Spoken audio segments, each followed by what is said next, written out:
Kemudian dari hewan ternak yang boleh dikorbankan itu berapa jatah yang ditetapkan oleh syariat? Jangan kemana-mana, tetap di Pena Masa Channel. Assalamualaikum warahmatullahi wabarakatuh. Alhamdulillah, salatu wassalamu ala rasulillah, Sayyidina wa maulana Muhammad ibni Abdillah, wa ala alihi wa sahbihi wa mawalah, amma ba'du. Unta itu cukup untuk 7 orang, begitu juga sapi. Kemudian kambing dan biri-biri itu hanya untuk 1 orang. Li khabari Muslimin an Jabir, karena ada hadis yang diriwayatkan Imam Muslim dari sahabat Jabir. Naharna ma'a Rasulillah sallallahu alaihi wasallam, kami menyembelih bersama Rasulullah sallallahu alaihi wasallam bil Hudaybiyati, di Hudaybiyah al-badanata an sab'atin, 1 unta untuk 7 orang, wal baqarata an sab'atin, dan sapi untuk 7 orang. Wa dhahirun, dan hadis ini sudah jelas, annahum lam yakunu min ahli baitin wahidin, mereka para sahabat bukan berasal dari 1 keluarga, melainkan dari macam-macam keluarga. Kemudian untuk jenis kambing atau domba itu hanya bisa untuk 1 orang. Hal ini sudah disepakati oleh para ulama, tidak bisa lebih. Bahkan laudabaha, apabila ada 2 orang menyembelih 2 kambing yang tidak ditentukan bahwa kambingnya ini untuk si A atau untuk si B, si A yang mana, si B yang mana, maka itu tidak bisa mencukupi sebagai kurban. Li'anna kullan lam yadbah syatan kamilatan, karena setiap keduanya itu tidak menyembelih satu kambing yang sempurna. Jadi harus ini untuk si A, ini untuk si B. Adapun hadis Nabi yang mengatakan Allahumma hadha an Muhammadin wa ummati Muhammad famahmulun, maka itu diarahkan ala annal murad, yang dimaksud dalam hadis itu adalah at-tasyrik fi thawab, yaitu bersamaan atau bersekutu di dalam pahalanya, bukan la fil udhiyati, tidak di dalam udhiyah. Artinya masih kena kesunahan untuk berkorban. Lalu ada 4 jenis hewan hewan ternak yang tidak boleh atau tidak mencukupi untuk dijadikan hewan kurban.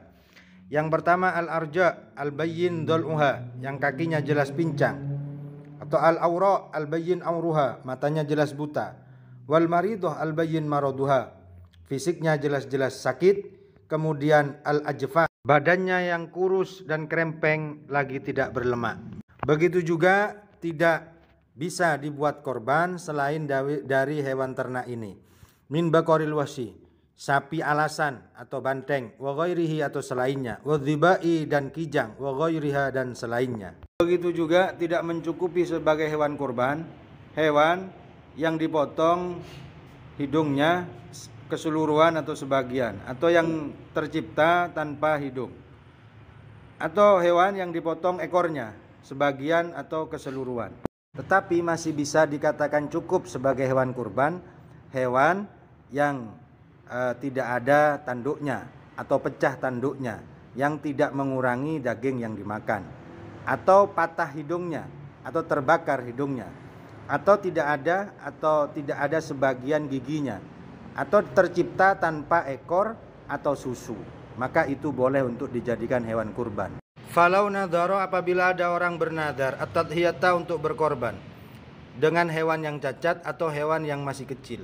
Aqala, atau orang itu berkata, ja'altuha udhiyatan, saya menjadikan hewan cacat atau kecil ini sebagai korban. Maka wajaba dabhuha fidyatan, maka wajib menyembelihnya sebagai fidyah. Wa yufarraqu lahmuha, dan didistribusikan dagingnya sedekatan sebagai sedekah. Wala tujzi'u anil udhiyati, dan tidak bisa dikatakan atau tidak mencukupi sebagai udhiyah.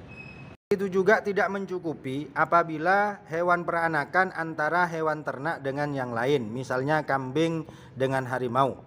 Tapi apabila sejenis kambing dengan domba atau kambing dengan sapi, maka boleh untuk dijadikan hewan kurban, tetapi hanya cukup untuk 1 orang, dan ukuran tahunnya harus mengikuti sapi, yaitu 2 tahun. Demikian penjelasan tentang hewan-hewan kurban atau hewan yang bisa dikorbankan beserta syarat-syaratnya. Tetap ikuti Pena Masa Channel, ilmu bahasa dan sastra. Jangan lupa tetap tertawa. Assalamualaikum warahmatullahi wabarakatuh.